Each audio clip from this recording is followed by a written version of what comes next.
Voilà, alors le but de cette deuxième séance de travaux pratiques de biologie animale, c'était d'étudier un arthropode crustacé, la crevette, que nous voyons ici. Alors, qu'est-ce qu'un arthropode? Arthropode, ça vient de arthro, articulé.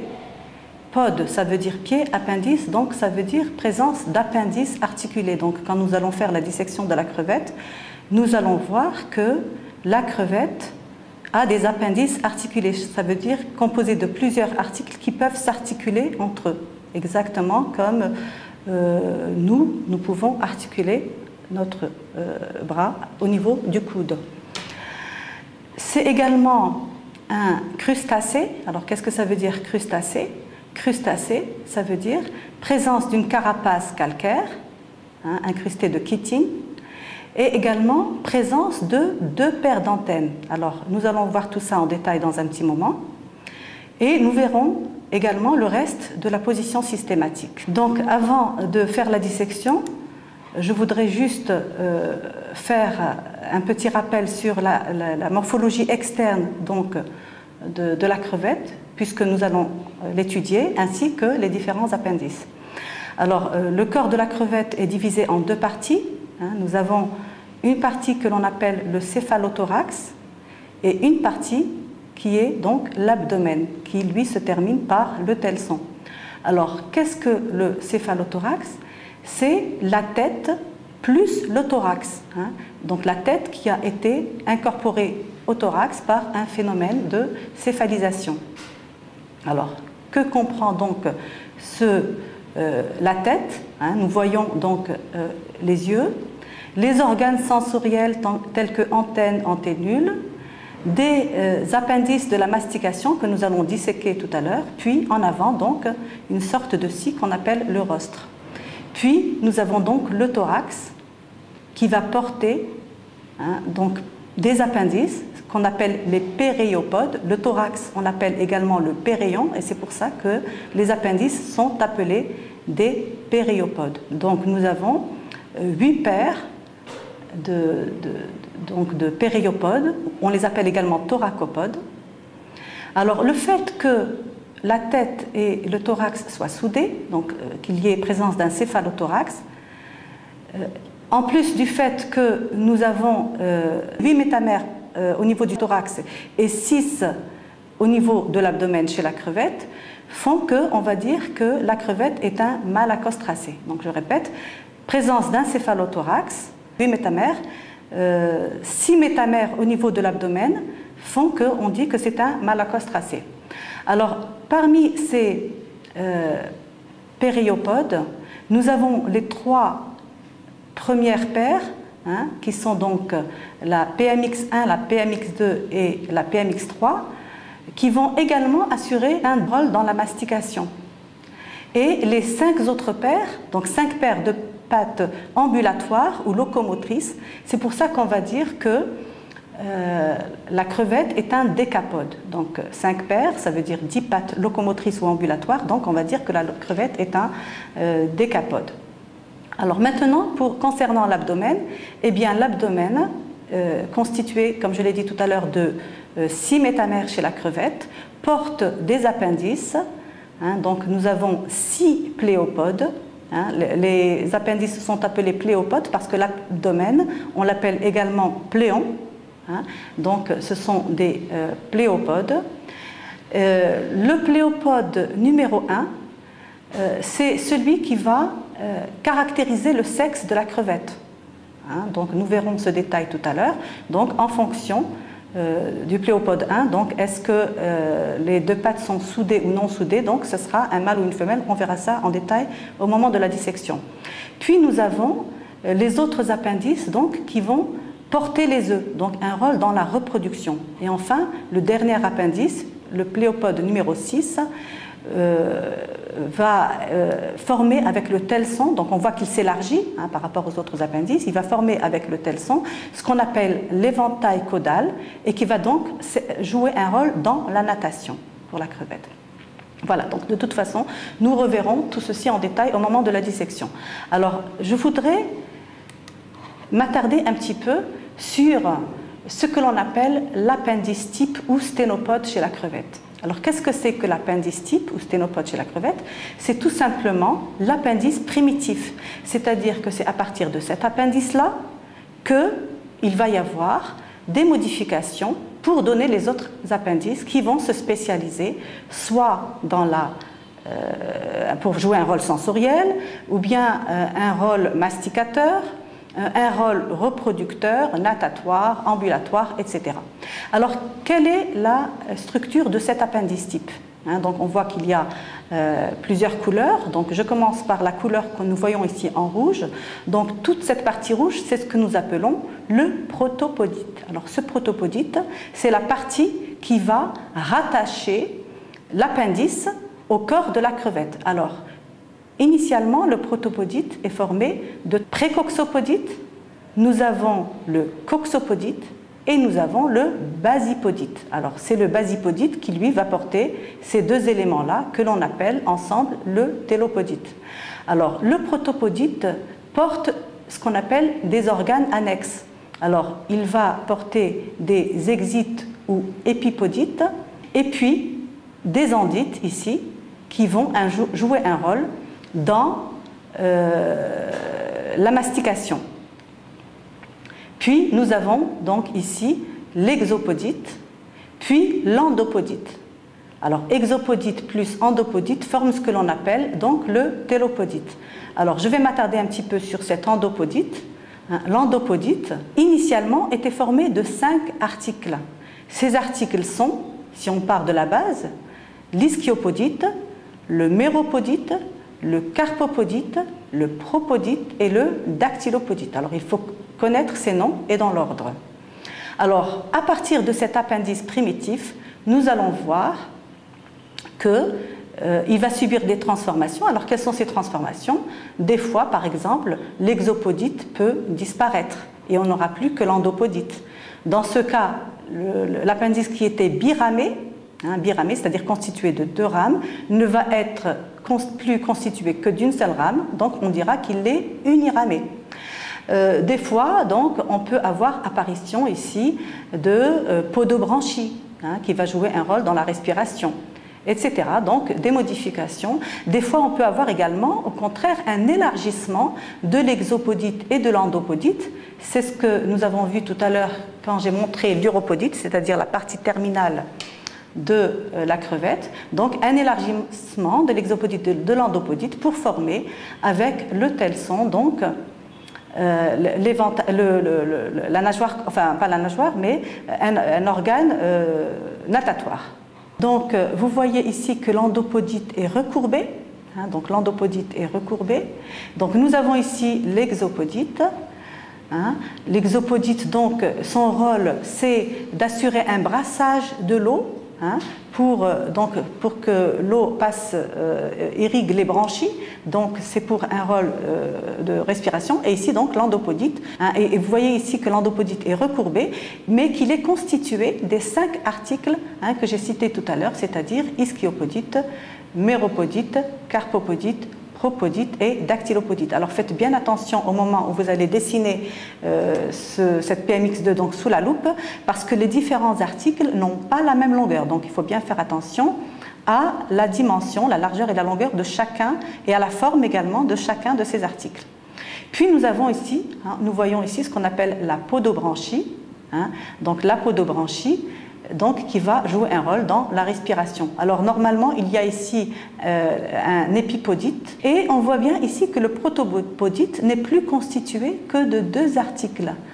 Le précoxopodite a disparu, nous n'avons plus que le coxopodite et le basipodite. Alors là, ce sont 3 appendices de la mastication qui se situent au niveau de la tête. Alors parmi ces appendices, vous aurez à dessiner donc la mandibule, et là ce sont les 2 autres appendices. Donc nous avons ici ce que l'on appelle la maxille de la crevette, puis nous avons la maxillule et enfin la mandibule. Alors la maxille, de quoi elle est composée? Donc nous avons ici ce qu'on appelle des endites ou la cinie, nous avons ici l'endopodite, Et nous avons ici la scaphoniatite. Donc la scaphoniatite, quel est le rôle de la scaphoniatite justement? C'est le même rôle que l'exopodite, c'est-à-dire un brassage de l'eau pour irriguer les branchies. Nous avons ici donc ce que l'on appelle la maxillule, donc autre organe de la mastication, donc avec les endites, le palpe ou endopodite, et ici nous avons dans cette partie-là le basipodite et le coxopodite qui sont confondus. Et enfin ici nous avons la mandibule que vous devrez dessiner. Alors la mandibule est formée de plusieurs parties. Nous avons ici donc le protopodite.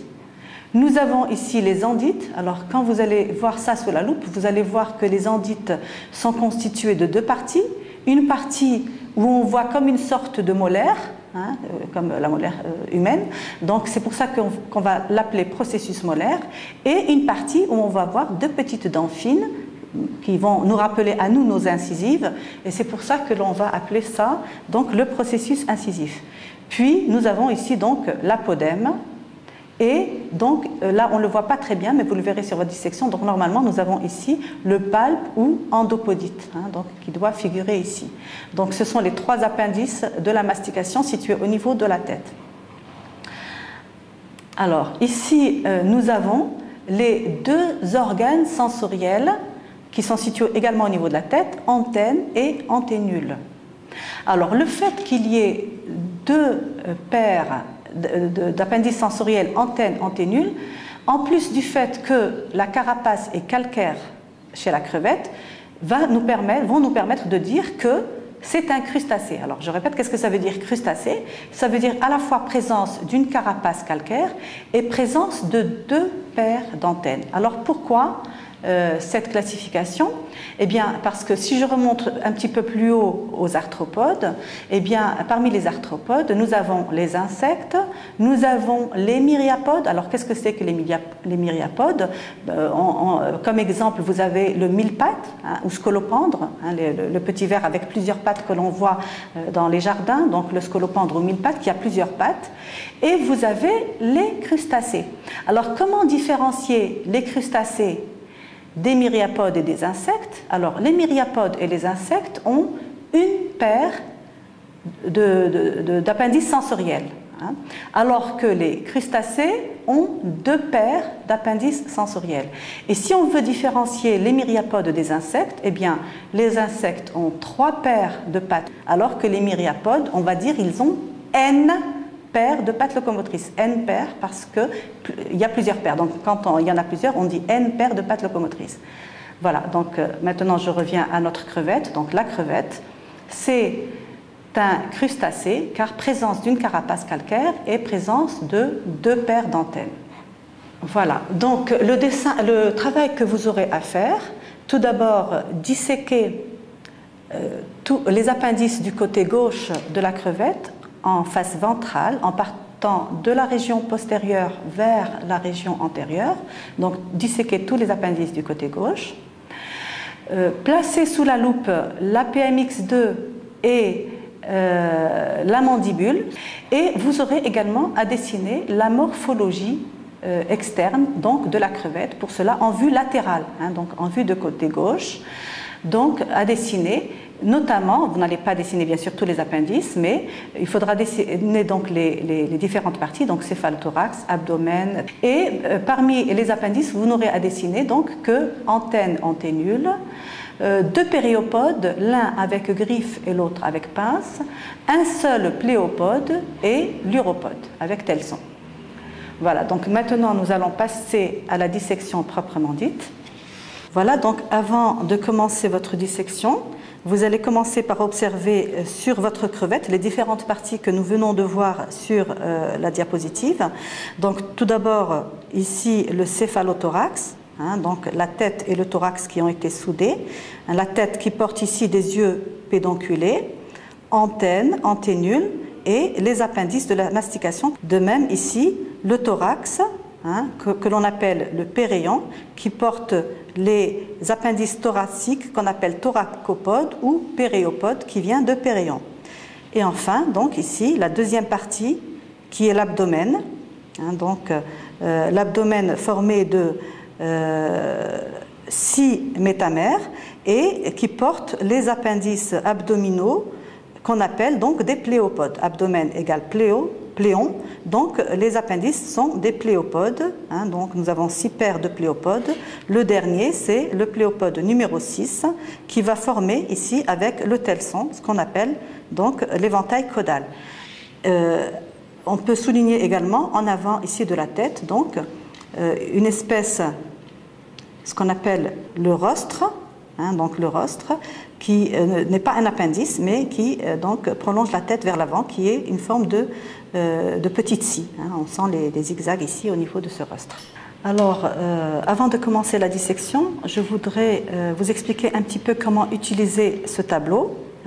Donc, dans ce tableau, nous avons ici, de ce côté-là, nous avons donc les parties, les 3 parties donc du corps de la crevette, donc la tête qu'on appelle céphalon, le thorax que l'on appelle péréon et l'abdomen qu'on appelle pléon, sachant que bien sûr le péréon et le céphalon sont soudés en ce qu'on appelle donc un céphalothorax. Donc il n'y a plus que 2 parties en fait, céphalothorax et puis abdomen.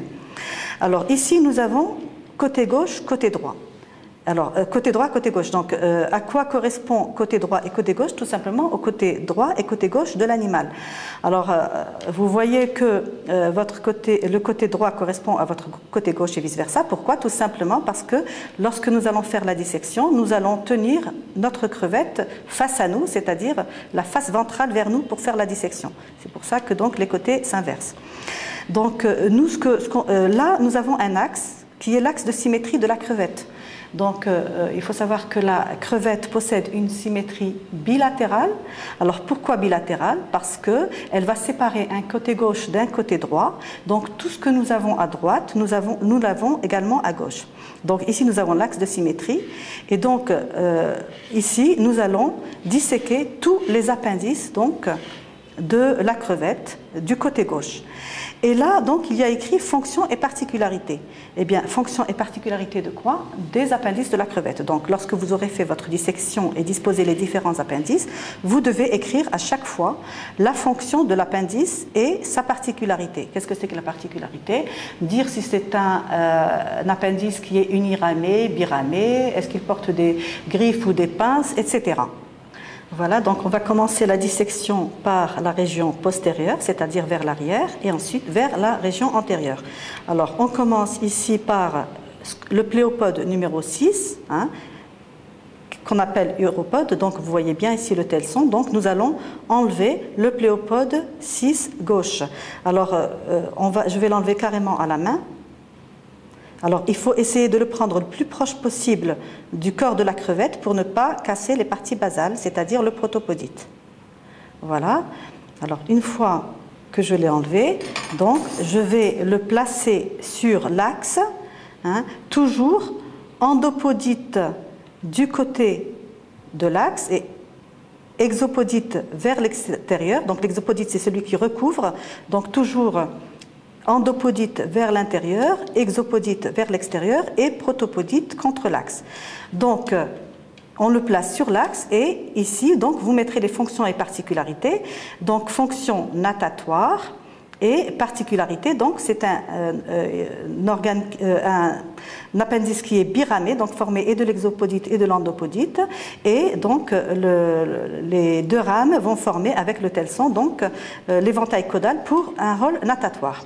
Ensuite, prendre, mais à la pince cette fois, le pléopode 5, donc toujours à la base. Je le place. Alors, je sais qu'il est biramé, donc je vais séparer avec les 2 pinces, les 2 rames, exopodite et endopodite. Voilà. Donc, toujours protopodite contre l'axe, exopodite vers l'extérieur de l'axe et endopodite du côté de l'axe. Ensuite, même chose, je vais prendre le pléopode numéro 4, qui est également biramé et qui ressemble au pléopode 5. Alors, toujours bien le prendre au niveau du protopodite. Je sépare exopodite et endopodite. Alors, je vais continuer jusqu'au pléopode numéro 2 de la même manière. Alors, j'enlève maintenant le pléopode numéro 3. Alors, si jamais vous avez un appendice qui est cassé ou qui manque, vous pouvez à ce moment-là prendre l'appendice du côté droit et le mettre sur la colonne, l'autre colonne. Voilà, donc là encore, je vais placer mon pléopode numéro 3. Je sais qu'il est biramé. Je sépare les deux rames. Voilà. Ensuite, de la même manière, le pléopode numéro 2. Voilà.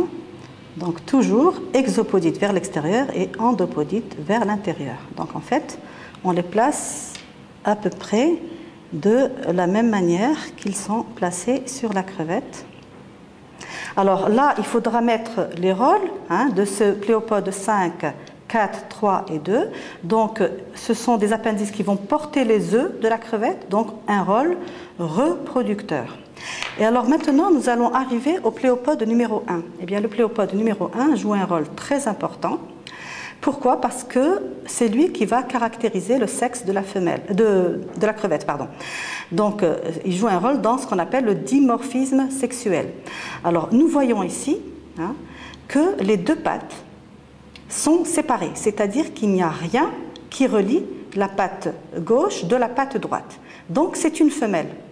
Alors, que ce soit un mâle ou une femelle, l'appendice est uniramé, c'est-à-dire qu'il n'y a plus que l'endopodite. Donc je prends ce pléopode numéro 1, je le place, et comme je sais qu'il est uniramé, donc je ne vais pas essayer de séparer l'exopodite de l'endopodite, puisque l'exopodite a disparu et qu'il n'y a plus que l'endopodite. J'ai regardé toutes les crevettes dont je dispose, malheureusement je n'ai trouvé aucun mâle, mais dans le cas où, quand c'est un mâle, alors voilà comment se présentent les appendices. Donc je vais faire un petit dessin.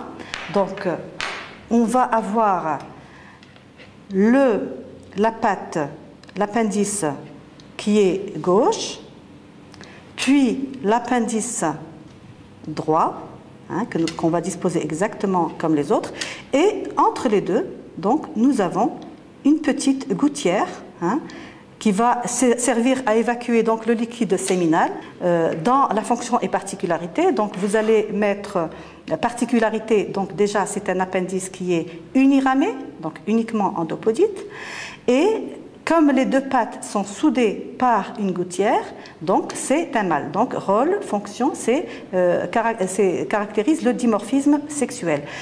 Quand c'est un mâle, nous prenons les deux pattes avec la gouttière. Quand c'est une femelle, nous ne prenons que donc le pléopode numéro 1 gauche. Voilà, donc maintenant nous allons passer à la dissection du thorax.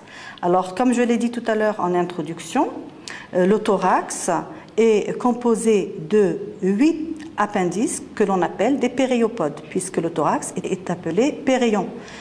On peut les appeler des thoracopodes, qui vient de thorax. Alors parmi ces périopodes, nous avons les 3 premiers qui vont subir un phénomène de céphalisation, c'est-à-dire qui vont également jouer un rôle dans la mastication. C'est pour ça qu'on les appelle des pattes mâchoires. Des pattes mâchoires, maxillipède 3 ou bien PE3 ou bien PMX3, maxillipède 2 ou bien PE2 ou bien PMX2 et maxillipède 1 ou bien PE1 et PMX1. Donc ce sont des pattes mâchoires qui vont également assurer une fonction masticatrice.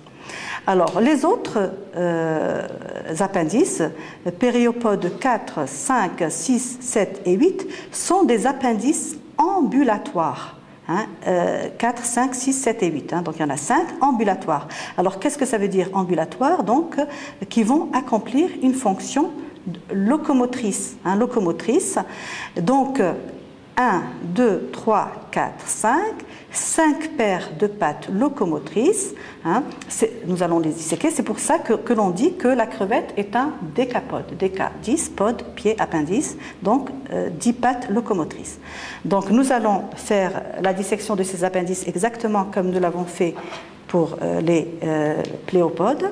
Alors, je commence toujours par le périopode 8. Le périopode 8, je le place. Alors, je constate qu'il est uniramé, donc il y a une seule rame. J'enlève le suivant, donc le périopode 7, uniramé également. Ensuite, le périopode 6, les périopodes 6, 5 et 4. Donc, je vais les enlever les uns à la suite des autres et nous allons voir quelle différence il y a entre ces appendices. Voilà.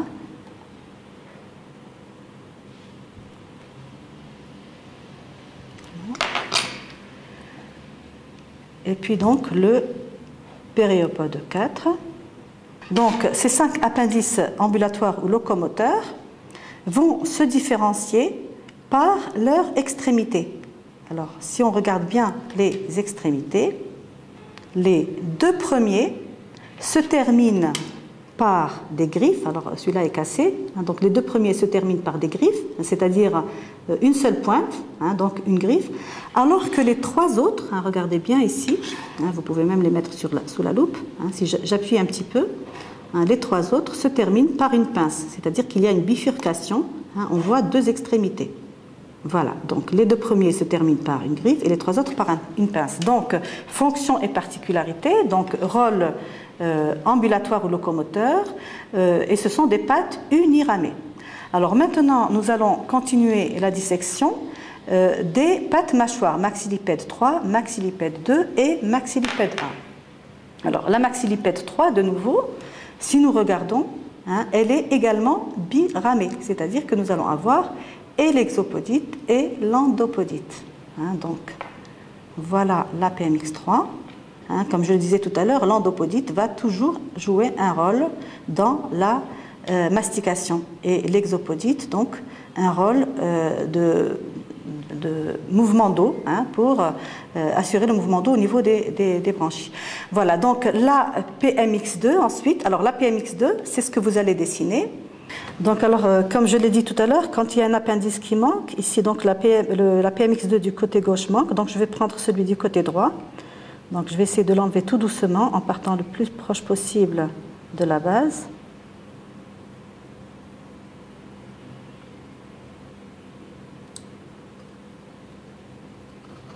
Voilà. Donc, on peut la poser soit dans la face dorsale, c'est-à-dire celle qui est bombée, ou face ventrale, celle qui est creuse. Voilà, donc nous voyons ici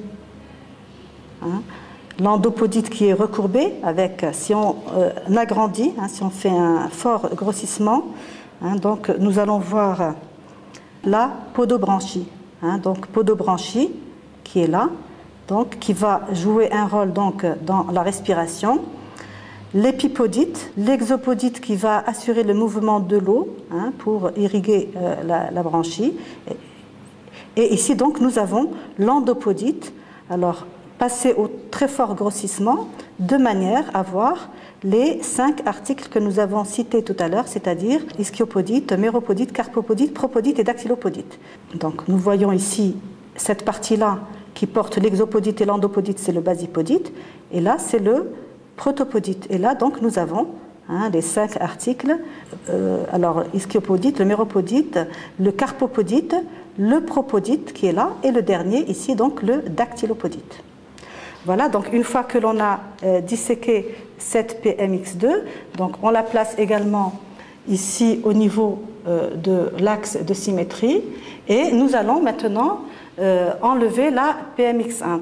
Alors là, il faut faire très attention, c'est la partie la plus délicate de la dissection. Pourquoi? Parce que la PMX1 est toujours collée contre la maxille. La maxille, c'est une des pièces de la mastication. Donc, collée, donc ce que je fais, en général, quand on les enlève, on enlève l'ensemble. Donc, je vais tout doucement, voilà, je vais essayer tout doucement d'enlever cette PMX1.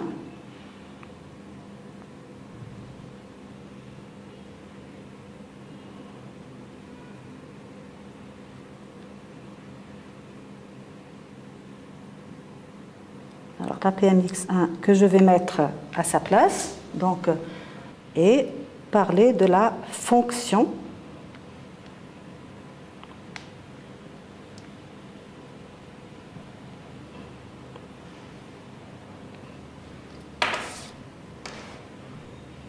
la maxillipède 1, donc fonction mastication, biramée, donc les deux sont biramés, PMX2 et PMX1.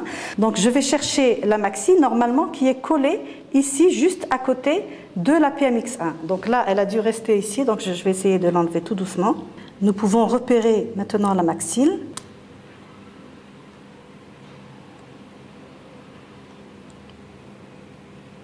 Voilà, donc ici nous avons extrait la maxille. Donc nous voyons bien cette partie allongée, c'est la scaphoniatite qui va assurer le brassage de l'eau, donc pour le passage de l'eau au niveau des branchies. Et là, ici donc, nous avons les endites, donc les endites qui vont servir à la mastication.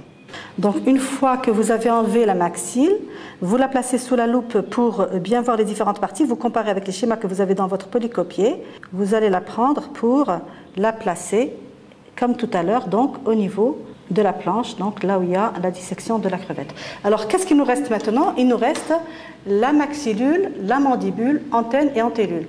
Alors pour la maxillule, il faudra la repérer juste au-dessus des petites dents rouges de la mandibule. Alors comment est-ce qu'on... les dents rouges, donc elles sont dures, c'est comme ça qu'on va les repérer. Une fois qu'on les repère, on va repérer les maxillules par-dessus. On enlève les maxillules et ensuite, tout doucement, on enlèvera la mandibule. Alors, je vais essayer de repérer les maxillules. Elles sont là. Donc, voilà les petites dents rouges, les petites dents rouges de la mandibule. Et là, regardez bien, ici, la maxillule se situe juste au-dessus. Donc, voilà, maxillule droite et gauche. Donc, tout doucement, je vais l'enlever. Je la place sous la loupe de manière à l'observer et la comparer avec le schéma que vous avez dans votre polycopier. Voilà la maxillule. Et regardez ici, à ce niveau-là, nous voyons donc les endites qui vont jouer un rôle dans la mastication. Donc les endites de la maxillule. Donc une fois que j'ai observé, donc je vais placer cette maxillule. Là, regardez, ici nous avons l'endopodite, ici nous avons l'endopodite, ici nous avons le basipodite et le coxopodite qui sont confondus, et là donc nous avons les endites qui vont jouer un rôle dans la mastication. Alors je vais placer ici la maxillule au niveau également sur la feuille de dissection. Alors qu'est-ce qui nous reste maintenant? Eh bien la mandibule, antenne et antennule. Alors la mandibule, vous allez voir quand vous allez pincer dessus, elle est un petit peu dure. C'est exactement comme une dent. Quand on veut arracher une dent, eh bien il faut forcer un petit peu. Eh bien c'est exactement la même chose pour la mandibule de la crevette. Alors là encore, il faut faire très attention pour l'enlever dans sa totalité puisque vous allez la dessiner. Alors, ce que vous devez faire, c'est pincer au niveau d'une région qu'on appelle le protopodite, tout doucement. Voilà, donc voilà, je repère ici, regardez bien, je repère ici le protopodite, ici j'ai les endites, et là donc j'ai le protopodite. Alors tout doucement, je vais essayer de pincer sur le protopodite.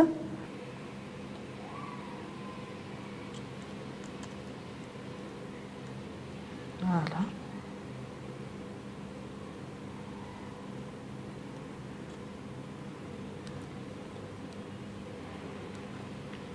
Voilà, donc là j'ai retiré ma mandibule, je vais la placer au niveau, sous la loupe pour bien voir les différentes parties. Alors faites attention parce que ça vous allez le dessiner. Alors vous pouvez dessiner la mandibule soit en vue externe ou en vue interne. Personnellement je préfère la vue interne. Pourquoi? Alors vue interne c'est le côté qui est creux. Creux, c'est-à-dire c'est le contraire de bombé, concave. Donc on voit un creux ici. Donc moi personnellement je préfère la dessiner dans ce sens. Pourquoi? Parce qu'on voit beaucoup mieux donc les endites ici qui vont servir à la mastication. Alors vous pouvez en parallèle comparer avec le schéma que vous avez dans votre polycopier pour voir la légende. Alors la légende est la suivante. Voilà, cette partie que l'on voit ici, c'est le protopodite. Cette partie-là, c'est l'apodème. Ici, donc, nous avons le palpe ou endopodite. Et ici, donc, nous avons les endites. Alors les endites, qui vont jouer un rôle dans la mastication, sont composées de deux parties. Je vous les ai montrées tout à l'heure sur les diapositives. Alors ces deux parties sont les suivantes. Regardez bien ici. Alors qu'est-ce qu'on voit ici? On voit une sorte de molaire. On a l'impression que c'est une molaire humaine, d'homme. Donc cette zone-là, c'est ce que l'on va appeler le processus molaire. Processus molaire, parce que ça ressemble à une molaire. Puis ici, nous voyons comme deux petites dents, donc, qui rappellent un petit peu nos incisives à nous. Et donc c'est pour cela qu'on va appeler cela le processus incisif. Donc processus incisif et processus molaire forment ce que l'on appelle donc les endites de la mandibule. Donc cette mandibule pour l'instant, donc, vous la placez sur votre feuille de dissection. Surtout ne rien scotcher pour l'instant, en tout cas pas avant d'avoir fait vos deux dessins. Alors je vais placer ma mandibule sur ma feuille de dissection. Alors qu'est-ce qui nous reste maintenant? Eh bien les deux organes sensoriels, c'est-à-dire antenne et anténule. Alors si on regarde directement sur la crevette, donc on voit bien les antennes qui sont là. En fait, les antennes, on peut les enlever à l'œil nu, on n'a plus besoin de la loupe pour ça. Donc voilà une antenne avec l'endopodite et l'exopodite. Donc vous voyez bien un petit peu que cette exopodite va servir pour un rôle sensoriel, donc pour toucher le substrat. Donc je vais enlever tout doucement, je peux le faire à la main aussi. Voilà, donc enlever l'antenne et la placer donc sur votre feuille de dissection. Voilà. Et enfin, pour terminer, il nous reste l'anténule. Alors les anténules portent les yeux, c'est ça, donc à leur base. Voilà, nous allons enlever les anténules. Alors des fois, on a des difficultés à enlever une seule anténule. Dans ce cas, vous pouvez enlever les deux en même temps, avec les doigts ou avec la pince. Soit vous pouvez enlever une seule. Et vous pouvez garder les yeux aussi à la base. J'ai mes deux anténules, vous pouvez en enlever un seul, à vous le choix. Donc les deux anténules qui sont portées, qui portent les yeux, donc ici les yeux pédonculés à la base. Donc le travail qui vous reste à faire, une fois que vous avez terminé votre dissection, vous pouvez, il faudrait compléter donc la légende, donc fonction et particularité, et ensuite donc vous placerez la PMX2, donc ainsi que la mandibule sous la loupe et les dessiner donc à un grossissement suffisant tel que vous puissiez voir correctement toutes les parties. Alors vous devez également dessiner la morphologie externe de la crevette, comme je l'ai présenté tout à l'heure, donc avec les trois parties, avec uniquement les antennes anténules, un périopode avec pince, un périopode avec crochet. Ici, donc l'abdomen avec un seul pléopode et l'uropode. Alors surtout, respectez bien le contour de la crevette et respectez bien donc chacune des parties, donc la forme et la dimension de chacune des parties qui constituent donc le corps de la crevette, donc le céphalothorax et chaque métamère qui forme l'abdomen. Alors une fois que vous avez terminé votre dissection, vous prenez votre feuille dans ce sens pour dessiner donc la vue de profil de la crevette en respectant bien la forme et les dimensions. Donc choisissez une échelle 2. Mettez bien sûr le titre, la légende et le grossissement. Pour la patte mâchoire numéro 2 et la mandibule, donc vous pouvez prendre votre feuille dans ce sens. Choisissez le côté qui vous convient, donc vue interne ou vue externe, mais il faut l'indiquer. Donc précisez si c'est une mandibule droite ou gauche, patte mâchoire 2 gauche ou droite, vue interne ou externe, et surtout n'oubliez pas d'orienter votre appendice par rapport à l'axe de symétrie de la crevette. Voilà.